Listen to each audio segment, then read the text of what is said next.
Howdy, all you delicious people. I'm here today to review a movie called Dangerous, which came out in 2021. Dangerous is actually a really good, surprisingly good film.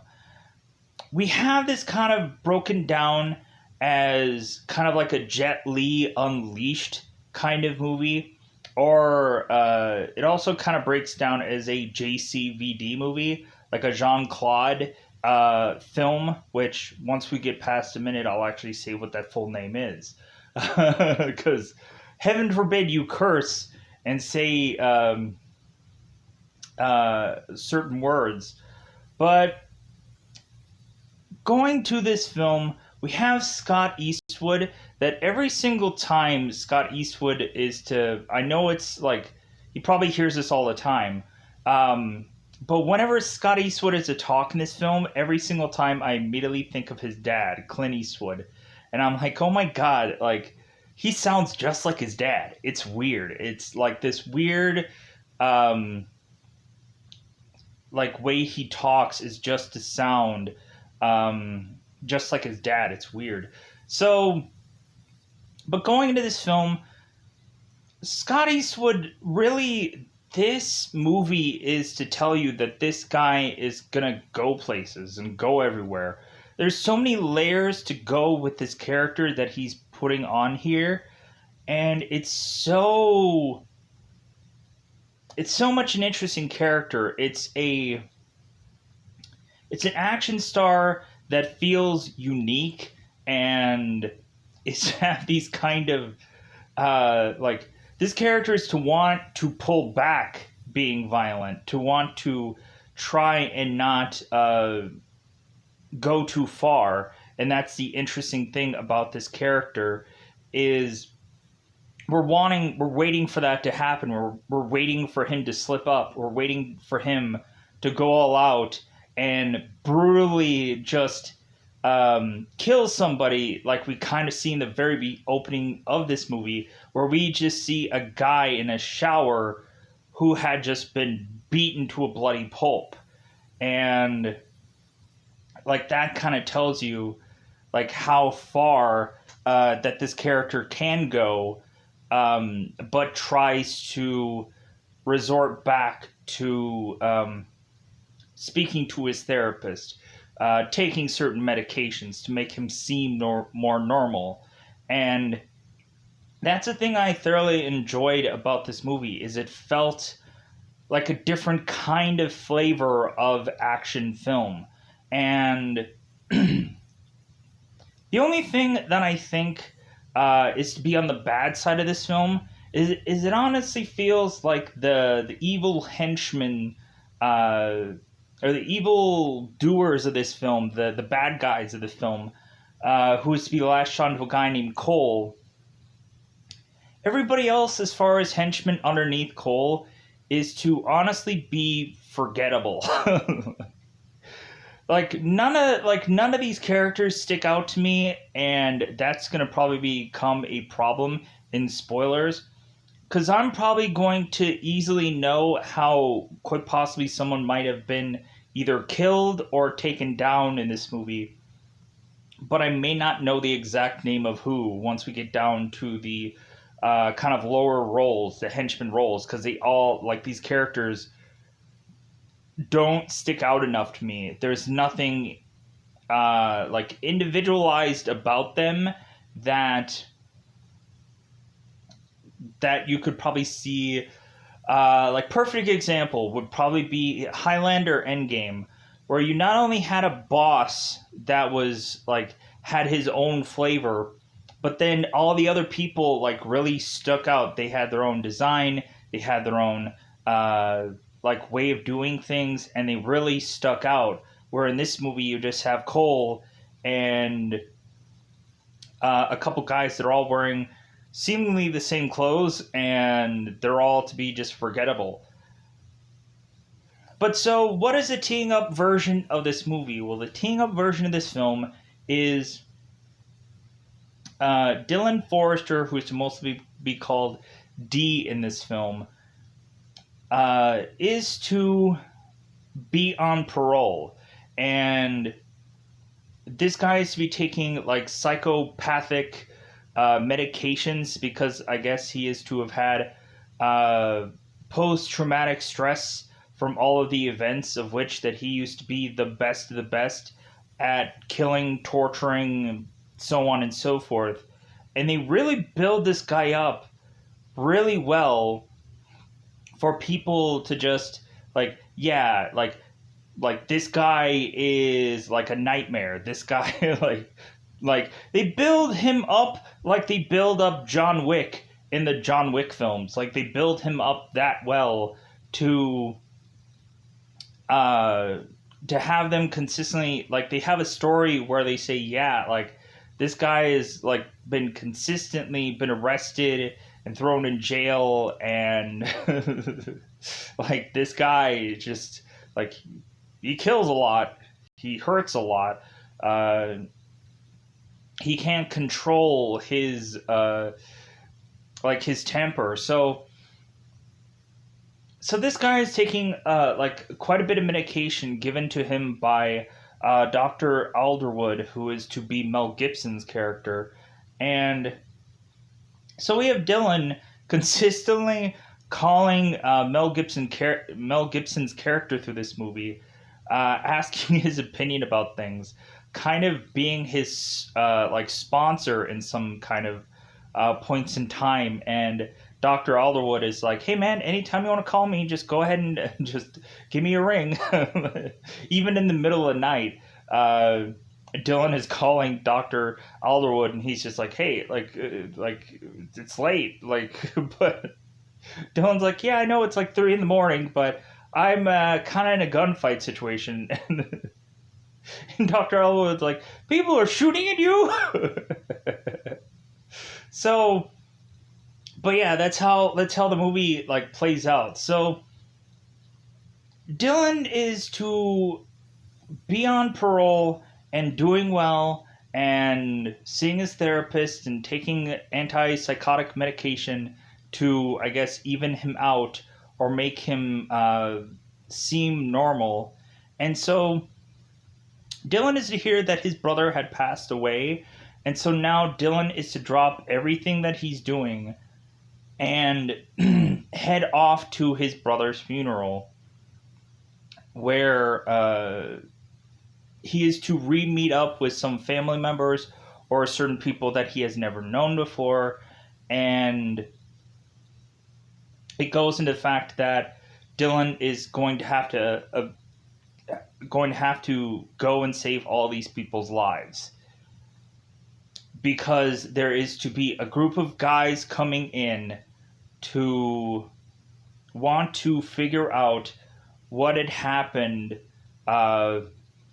with the thing that Sean was hiding, because it's worth quite a bit of money. And so we'll get into that. And like, this comes off as like a Jean-Claude Van Damme movie. Like, so much about this, I'm like, man, I could have seen this done a million times over through a Jean-Claude Van Damme movie. But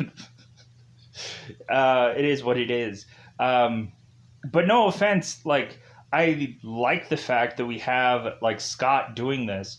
I think really the way that he delivers stuff and the way he does things in this film is it's like it makes his character like that you need to, like, you're super glued to him and you want to see what he does next. So with that said, there's premium access, but go on to a number of apps that I've probably listed through a number of times. And let's go into spoiler time about this movie. It's very good. I really enjoyed it. Go ahead and check it out. Would recommend it.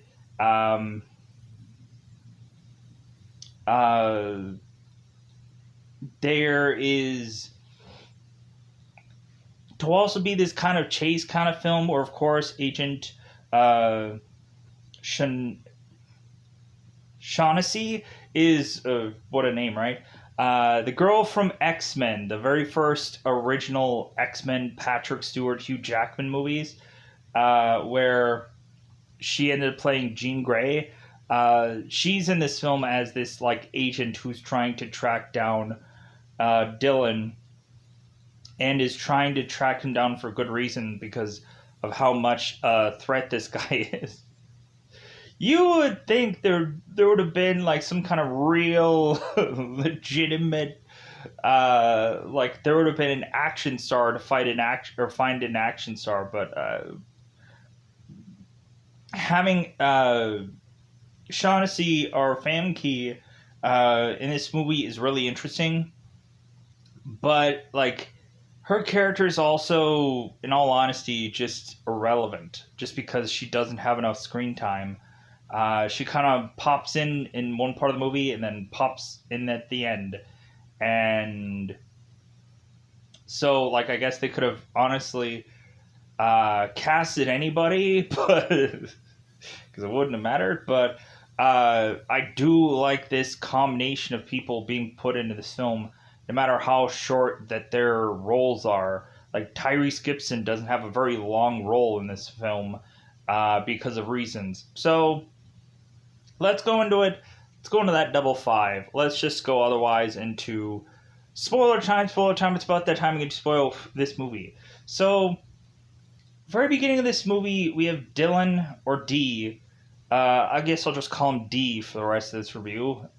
D is getting postcards from his brother mentioning that he thinks he's gotten a little bit over his head with kind of what he's dealing with, and so D is to go on and get yet another postcard from, I guess, Sean's like wife, saying that, hey, your brother's funeral is to be taking place on this day. I'm sorry, and so on and so forth. So when D is to get that postcard, D is to have a guy come into his place. So the guy goes and grabs his gun and is going to try and go after D. And D is like, hey man, don't do it.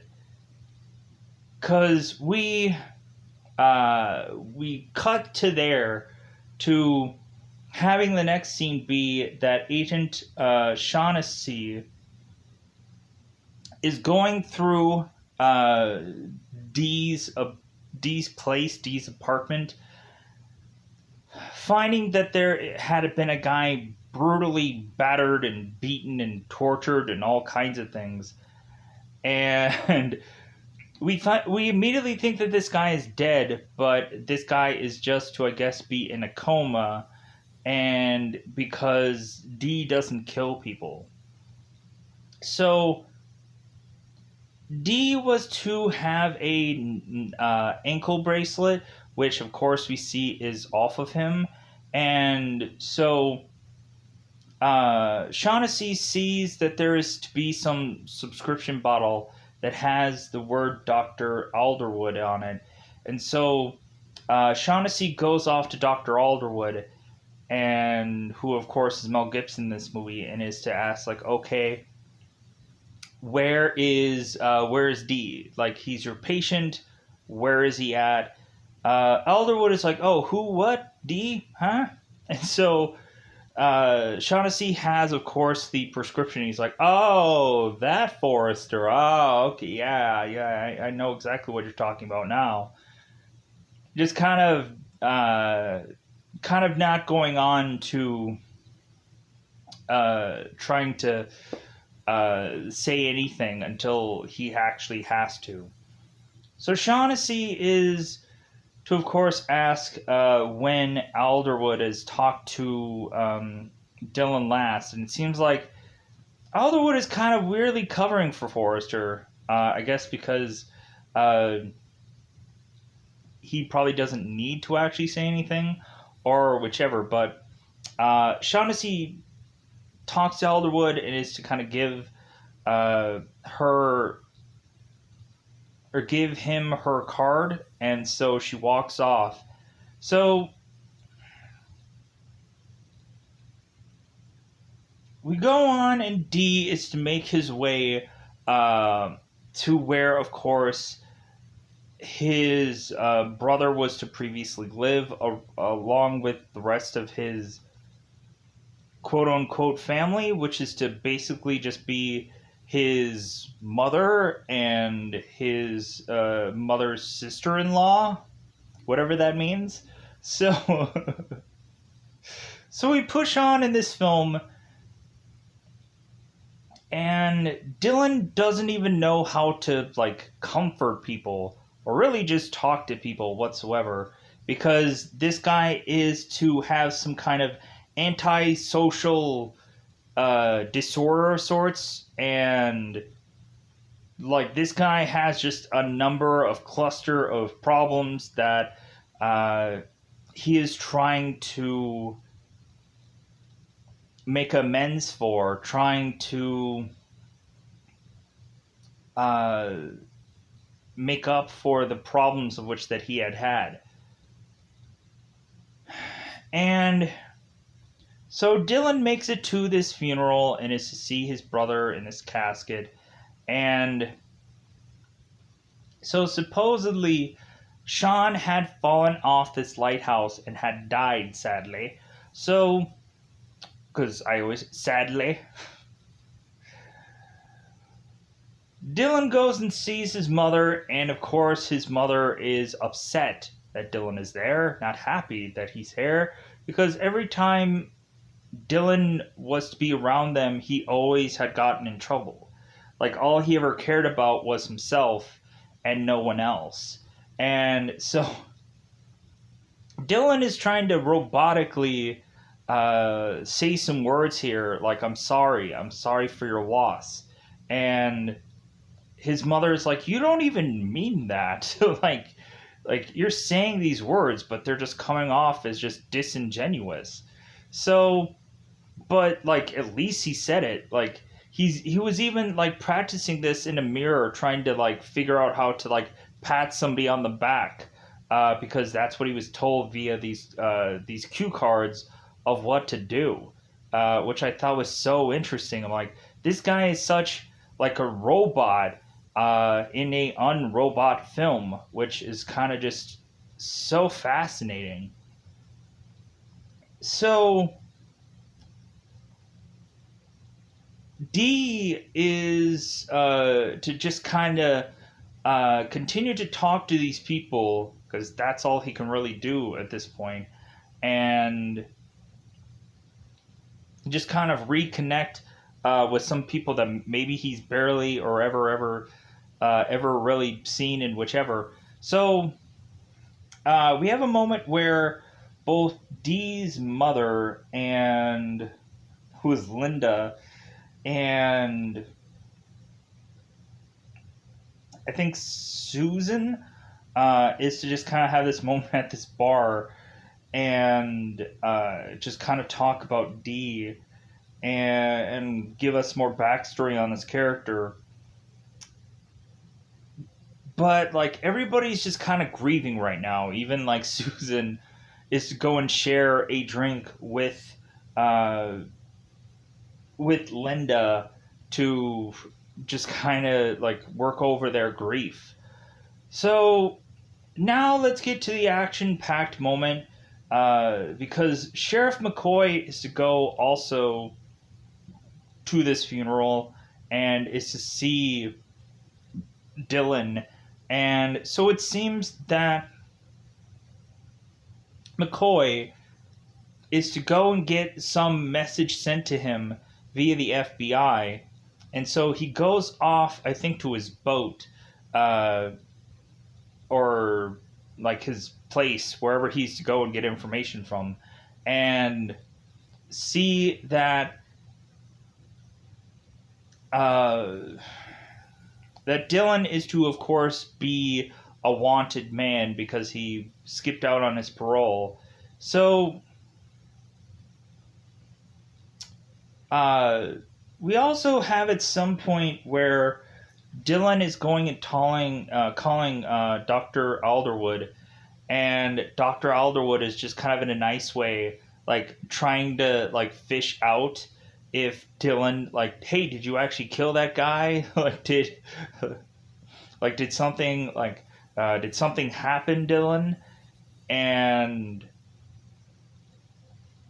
Dylan is like, oh no, like I'm just going off to to meet up with my family because my brother just died, and it's like, okay, well, so Alderwood is telling him like, well, hey, remember our breathing exercises, like remember our talks that we've had, and Dylan's like, okay, like I'm gonna continue to do that, and Alderwood is like, hey, don't ruin all the progress that we've done here, and Dylan's like, yeah, no, I like I'll definitely keep that in mind, so. So McCoy is thinking that the FBI is going to make their way down here to retrieve Dylan themselves. And it seems there is to be these guys on this uh, boat who make their way to shore. And immediately, Sheriff McCoy thinks that these are the FBI people, but sadly, we'd be wrong. There to be, of course, Cole's men and a bunch of other uh, guys who have a backstory with Dylan and with Sean. I guess they had possibly been in some military experiences together where, like, killing and everything like that was Dylan's specialty. So, when When Cole and his men are to make it into this environment, uh, Cole is to mention that it seemed there was to be a plant here, which was a guy named Hugh that had killed off Sean. And so I guess Cole was to be upset about this guy because it's like they needed to figure out where Sean was hiding this this stuff that they were going to look for, which is to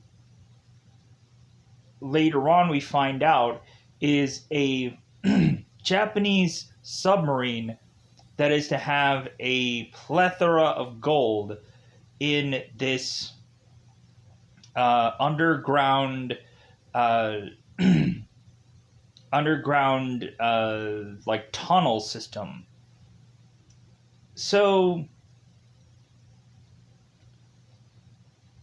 Cole is to shoot Hugh because he obviously failed at figuring out where Sean had kept uh, the gold and the submarine, so they shoot him.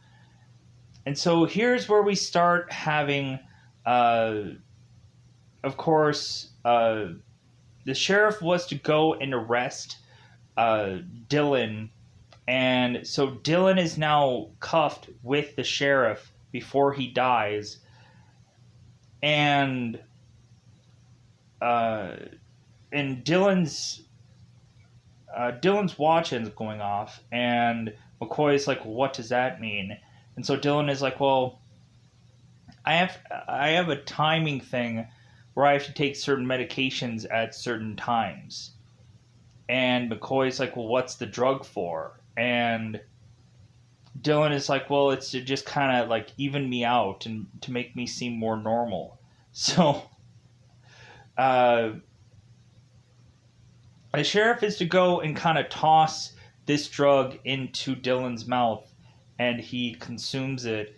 And it kind of feels like that's that weird, awkward moment where the sheriff is kind of is he gonna go and try to reach for my gun or the keys to let himself out? And there's that whole awkwardness of that. Or are we thinking that Dylan is to use this drug whole thing to try to escape, but he doesn't because he's trying to be better than what he was?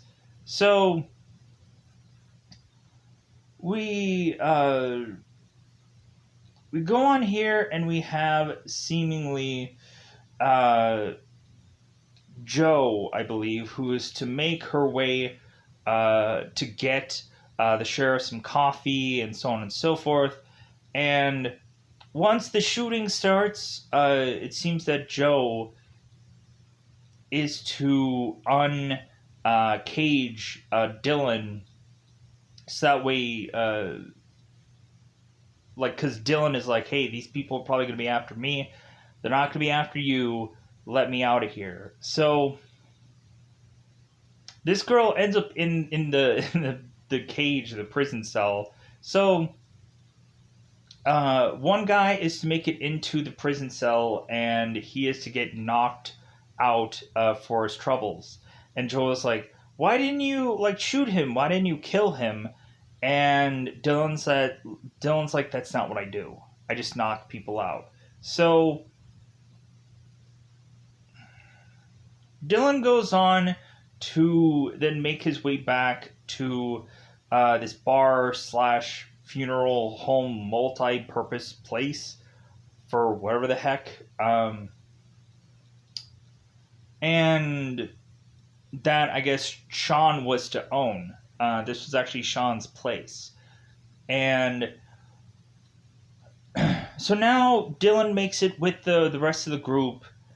And so Cole is to start asking people questions about, like, if they know anything. And nobody really is saying anything. And so the guys decide that they're going on and having this device kind of scanning the grounds to see if Sean had buried this thing, or to see like if Sean had some kind of secret hideout way to get to this, and he did. And so Dylan is to go and start taking some of Cole's men out. If he doesn't really just knock them out at some points, there's also one point in this movie where Dylan is to have to go and fight out one of Cole's men and stabs them in the femoral artery of their leg, and this person quickly bleeds to death and dies. And we also have moments when Cole is to just kind of like fight these guys or whichever, but a lot of times it just uh, ends up in their deaths. But like the more like knocking out thing, or the like the stabbing of the leg thing, are probably the only two real, because there's this big moment where Dylan is to go and have this kind of turret kind of thing, which he finds on the submarine, and murders a bunch of the guys off, and he ends up having to get his uh, consensus to kill these men from his therapist, and he's like, "Hey man, if your life is on the line and and people are shooting at you, like shoot back, like do whatever you can to save your life, like who cares about all the progress that we've done? Like bashal all that, like." If your life is in the balance, murder all these people. I don't care. Do whatever you need to. So in between that, uh, we have one point where it seems that like Dylan doesn't want to hold much of any guns. At one point, I think he does have a shotgun, but eventually a guy named Massey is to hold on to a shotgun, where Dylan is to kind of cock the shotgun, and Massey is to fire onto this one guy's eye, and now he's like one-eyed Pete for the rest of the movie. There's this kind of like towel or some kind of like cloth over this guy's eye. So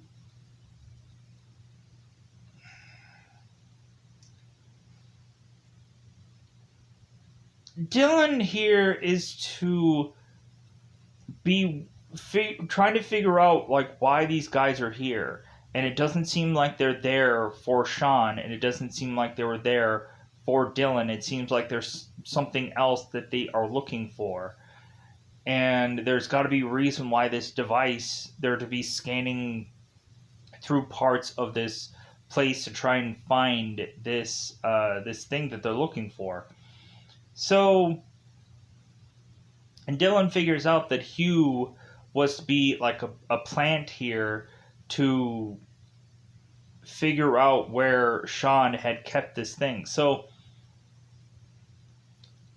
Dylan has asked the people, like, hey, like, did Sean ever have an office? And they're like, yeah, it's over by the cellar. So Sean goes off to the cellar and is to find out that there is some secret passageway in the cellar. So both Dylan and Massey go into the cellar, finding out that there had been, I guess, this massive tunnel thing leading from the place of which they are at to the lighthouse. And that lighthouse tunnel was to be this massive thing where Massey is like, how long did this take to dig all this out, supposedly? So, which I can't believe one guy did all this. I would have assumed that he probably found it, or while he was kind of making some extra room for the cellar, he probably stumbled upon it. So, or maybe it's one of those where like that was there before them and they just like coincidentally found it just now. But anyways, Dylan is to make it to this spot where we have this submarine, this Japanese submarine with all this gold. And so there are to be Cole's men surrounding where, of course, Dylan is, because they figure it out when they see that there's a tunnel underground. And they make their way to Dylan, and now Dylan is, of course, like I said, getting acceptance from his therapist to go and murder all these people. And Dylan is to have this turret that is to, of course, fire a massive amount of bullets. So he kills all of these guys, he murders all of them, and so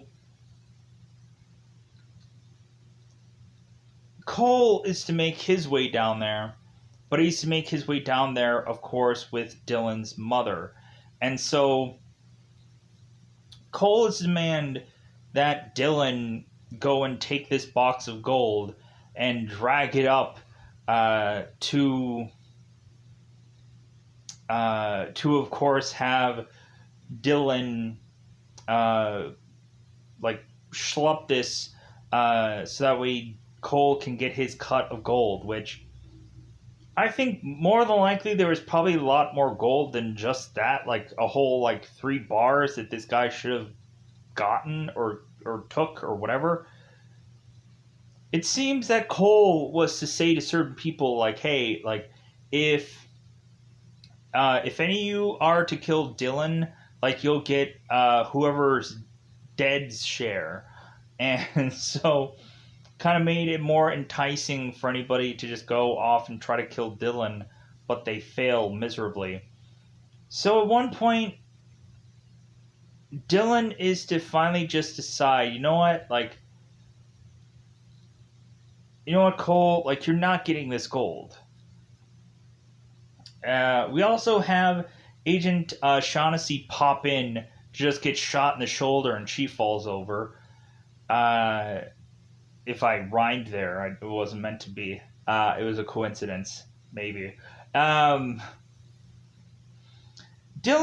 is to go and take this gold because he's sick of Cole. And Cole is to lose his gun anyways. And then he goes and has a knife towards Dylan's mother. And so Dylan goes, takes this box of gold, chucks it off to the side of where Cole is, and it kerplunks into this water.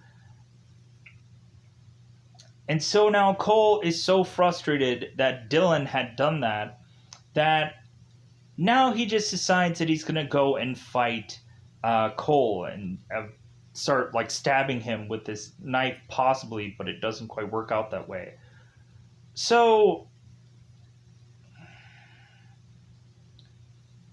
Dylan is to go on and fight Cole and to, of course, kill him, of course, stab him and murder him. And we have this one moment where Dylan's mother, Linda, is to talk to, I think, Susan, and mentioned that, like, I guess Dylan really has changed. That if this were to have really gone on here several years before, Dylan would have been halfway to Hawaii by now, trying to escape these people, and he would not have cared. So Linda is to recognize that Dylan really has changed and has tried to become a different person. So now, since Cole is now dead, every villainous guy is to be wiped out now. Dylan is to now embrace his mother because she hugs him no matter how much blood he has on his clothes. And Dylan is to tell his mother, "I'm sorry, Mother. I'm sorry, Mom." And she's like, "You said that already." And he's like, "Well, yeah, but like I'm I'm sorry for your loss." Kind of thing. Like, I'm sorry this happened. So they just embrace, and I'm like, oh, that's such a feel good moment where like, Guy did good. Dylan did good. So Dylan goes over to Agent Shaughnessy, who's kind of bleeding, and Dylan's like, "Hey, you're not gonna die today. Like, you're gonna make it." So Shaughnessy is to not put Dylan right back to prison. It seems that they're gonna go here and just kind of put Dylan back in house arrest, and like, they're not gonna schlep him back into prison. And so kind of wraps up in a nice, neat little bow to really just kind of have taken care of this case. So it's like, I didn't really understand why this agent had went completely and utterly by herself. I guess she'd actually just assumed that Dylan would just easily be a person that she could just take care of by herself. It's funny that like, Shaughnessy is to have be called Special Agent, and Mel Gibson's character is like, "Oh, do you feel special?" Like, do you feel that you're a special agent? It's like doing the therapy kind of like assessment here, which I thought was funny. So like, it was also funny, he had to kind of go, and Mel Gibson had to kind of like get his glasses on, his cheaters on, I guess, to kind of see the agent's badge because it's so small. And he's like, "Oh yeah, special agent, all right." So yeah, I think that's all that I wanted to say about this movie. Yeah, so with that said, I think that covers most of this film. I enjoyed it. I probably didn't get every single bit of it in there. I kind of rushed through a lot of stuff. But I got the meat and potatoes of the movie. Good film. Check it out again if you already have checked it out. You could probably go on and be more in detailed about this review than I did, but I kind of just rushed out there. So, plus I saw like the first like hour of it. I saw like the night before, and then I'm like, okay, I don't think I can watch this whole film.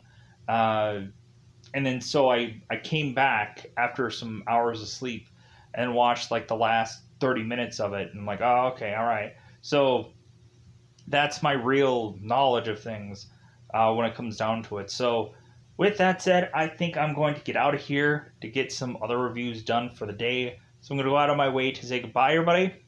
Bye, everybody. Oh, no. I was thinking, I was like, do I have anything else? I'm going to get out of here. Bye, everybody.